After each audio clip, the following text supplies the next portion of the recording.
नमस्कार, हम शुभ लोकगीत हमारे यूट्यूब चैनल पर आप सबके स्वागत पर आई हम एक बहुत ज़बरदस्त कहारवा नाच गीत लेके आप लोग के बीच उपस्थित भइल बानी। कमेंट बॉक्स में बताई जा गाना कैसे बा।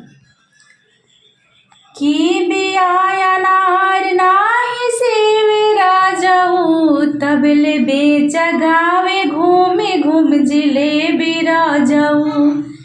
चपले बेचा घूमे गावे गाँव जिलेबी राजाऊ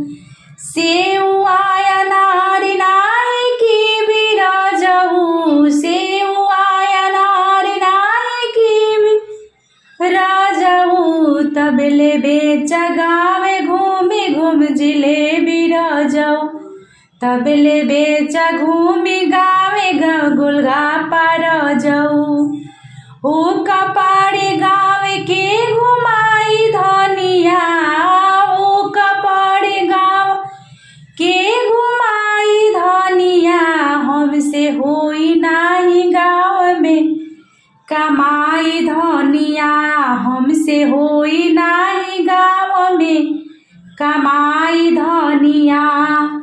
सेऊ आया नारी नाई की बिराजाऊ की भी आया नारी नाई सेवे राजाऊ तबले बेचा घूमी गावे गाँव जिलेबी राजाऊ तबले बेचा गावे घूमी घूम जिलेबी राजाऊ हमसे ना होई गावे के कमाई धनिया हमसे होई नाही गाँव में कमाई धनिया कोई साल बीतल राजा अइले गवनवा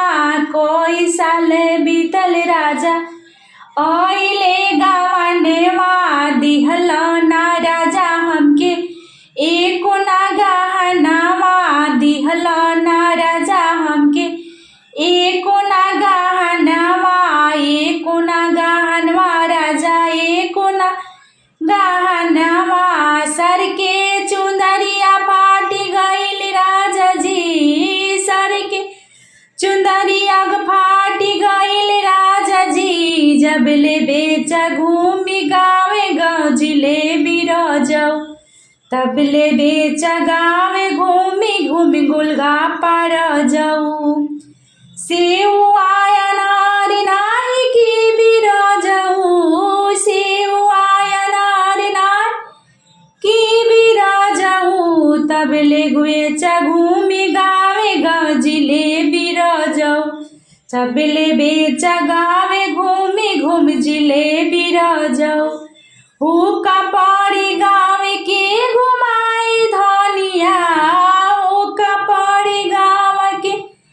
घुमाई धनिया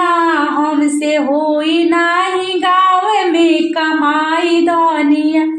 हमसे होई नाही गाँव में कमाई धनिया जाए दोना रानी हमके बम्बई सहरिया जाए दोना रानी हमके कोलकाता सहरिया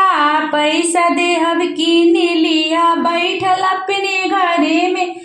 पैसा दे हम कीन लिया बैठल अपना घरे में दुखवा तोहार अबे हमसे सहाय धनिया दुखवा तोहार नहीं हमसे सहाय धनिया हमसे होई नाही गाँव में कमाई धनिया हमसे होई नाही गाँव में कमाई धनिया सेऊ आया नारी नाई की बिराजाऊ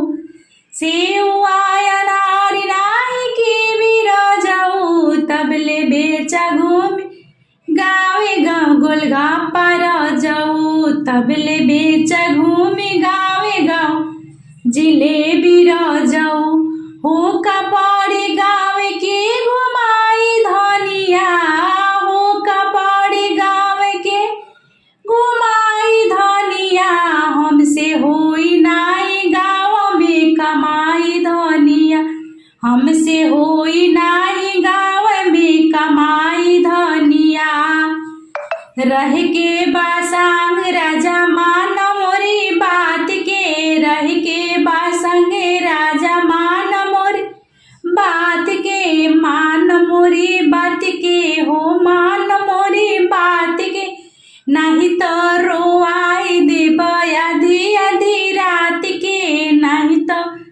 रोआई देब आधी आधी रात के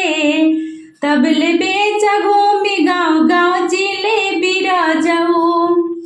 सेवा अनार नाई की भी रजऊ की भी अनार नाई सेवा रजऊ तबले बेचा गावे घूमी घूम जिलेबी रजऊ तबले बेचा गावे घूमी घूम जिलेबी रजऊ हो कपाड़े गाँव में घुमाई धनिया हो कपाड़े गाँव के घुमाई धनिया हमसे होई नाई गाँव में कमाई धनिया हमसे हो